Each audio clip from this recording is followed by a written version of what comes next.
I'm State Representative Neil Friske, and I represent the 107th State House District here in Michigan, which includes parts of the Lower Peninsula and the Upper Peninsula. I'm up here today in Kinross, Michigan at the Kinross Correctional Facility to amplify the awareness to a critical problem in our state government. The Michigan Department of Corrections is experiencing very low morale and very low numbers with their staffing under the current leadership of Director Heidi Washington. Governor Whitmer, it is time to find a new director and fix the damn MDOC. This is Code Red. Please watch and listen to these men and women in uniform who are at their wits' end with this department. So I'm State Representative Neil Friske. Thank you all for being here today and taking time out of your limited schedules to share some of your thoughts and concerns with us. And I want to start by just going around the table and having you each introduce yourself and just tell us maybe briefly your biggest struggle with your job. My name is Rick Benson. I've been an officer with the Michigan Department of Corrections since January of 2001. I was able to get this job in order to financially stabilize my family. I raised 2 children and a wife on a single income for all these years. This was a career, but with the lack of benefits and incentive to attract people to this job has become a thief that steals our private life and time with our family in order to run the prison system. My name is Patty Parrish, and I work at KCF, and I've been in the department since 2000. I started off with food service until the state thought they wanted to privatize and save money. So then I went over to be a CO in 2013, and lately I've been missing church, and I've been getting angry. And the deterioration, the 16 hours, I had to bring my husband over here just so he could see me. Kim Jurich, I work at KCF. I hired in 2005. Started as an officer, promoted to a sergeant, and now I'm a lieutenant. When I hired into this job in 2005, I waited 3 years to get hired in. The applicant pool was so huge, it took you 3 years. Now, we can't get 5 people, so there's a problem. I go to work every day, full well knowing I'm ruining lives every single day. Patty, for instance, she worked day shift. Now she's here, and she has to go back to work tonight. So is she gonna get any sleep? Probably not. And that goes on in our facility, all the facilities.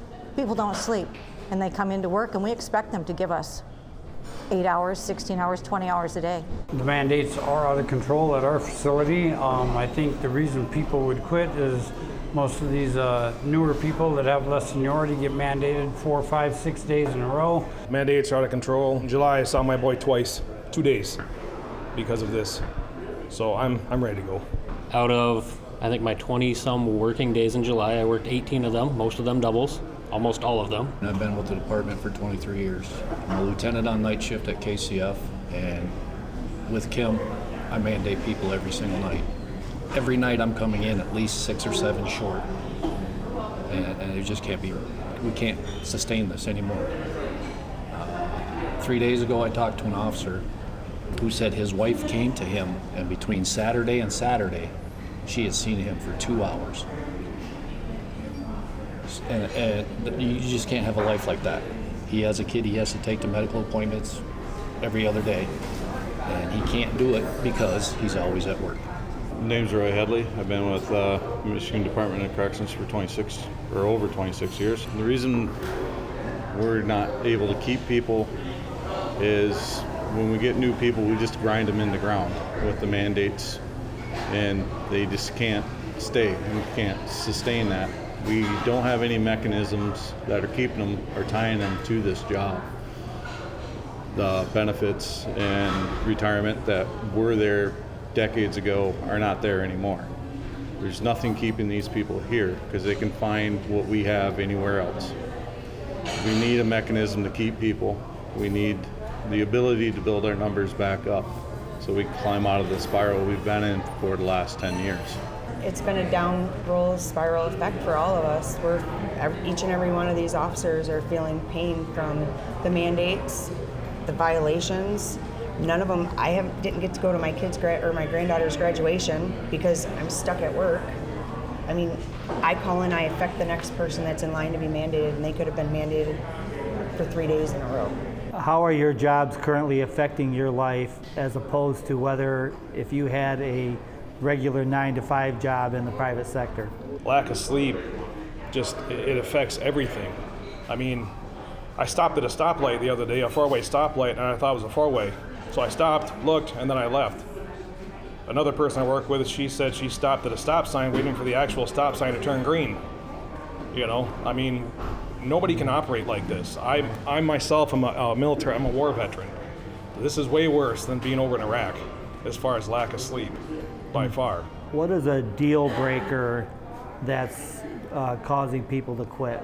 Is there one item that stands up more than anything? The mandates, coming to work, getting told you have to stay for the 3rd or 4th day in a row. We've had people just break down after 4 or 5 days of being told that they can't leave. And it just drives them out the door. So do you folks believe that an emergency order is necessary at this time to help with this problem? Yes. We have to attract qualified and quality candidates to work this job. In order to do that, we need to give them an incentive and an attachment to this job. I can't implore you and your colleagues enough to bring this hybrid pension legislation to a vote before this process has to stand over and start over. Different things have gone out from senators to ask for Heidi's immediate resignation. They sent stuff to the governor, no response. So what does that tell you? No response is a huge response. Would help from the National Guard be a viable solution to this?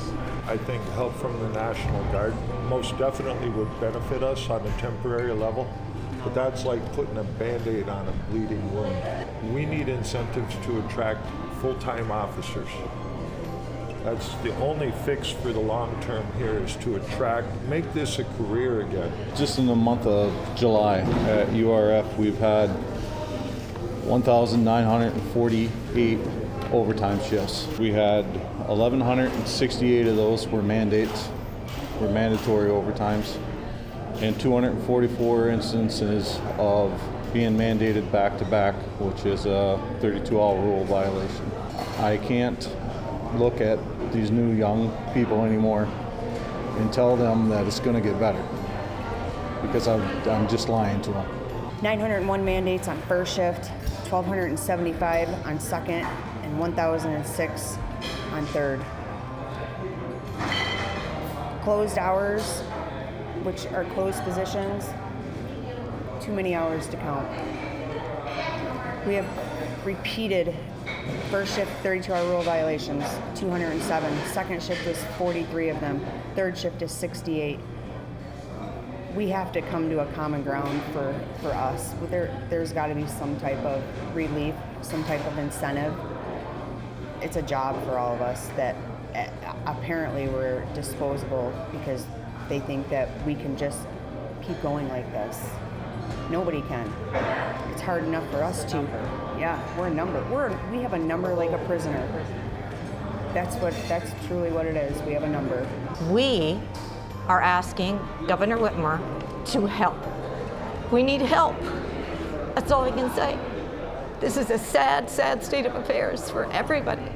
We need help. Obviously, there's a lot of personal, emotional experiences involved with this.